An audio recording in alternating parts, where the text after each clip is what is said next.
Jan Ellis es un científico ornitólogo, pero también sabe mucho sobre otros tipos de animales. Por ejemplo, sabe que las vacas son muy curiosas y, por lo tanto, a menudo encuentran algo inusual.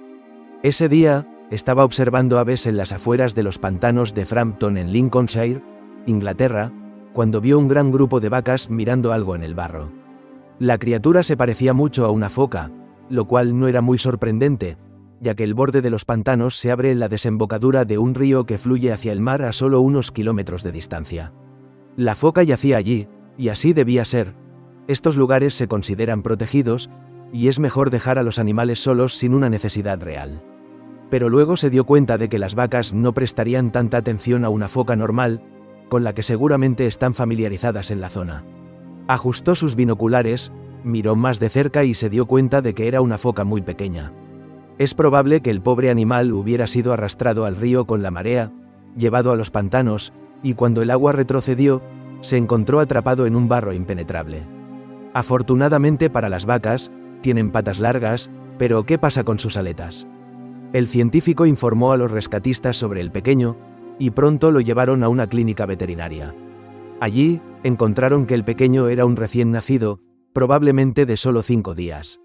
Había quedado huérfano, lo que ya había provocado que tuviera hambre y deshidratación. Además, tenía moretones y rasguños, pero no era culpa de las vacas. De hecho, habían sido muy cuidadosas con el pequeño. Pero sin la ayuda humana, sus posibilidades de supervivencia habrían sido nulas.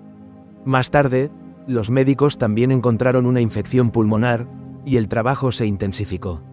Prepararon una fórmula con un contenido de grasa muy alto, similar a la leche de estos mamíferos. Prescribieron un curso de antibióticos, lo vendajearon y lo mantuvieron con otra joven foca, Charlie, que había llegado solo un par de días antes.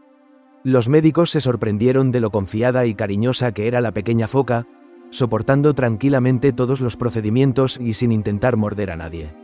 Después de varios meses, cuando las focas ganaron peso y crecieron, fueron liberadas en el océano. Simplemente abrieron las jaulas, y ellas mismas se arrastraron y saltaron de regreso a su hábitat natural. Ni siquiera se detuvieron para agitar sus aletas a las vacas, a quienes debían su rescate. ¿Qué se le va a hacer? Ser un héroe en nuestro mundo no es fácil. Estimados espectadores, no olviden suscribirse al canal.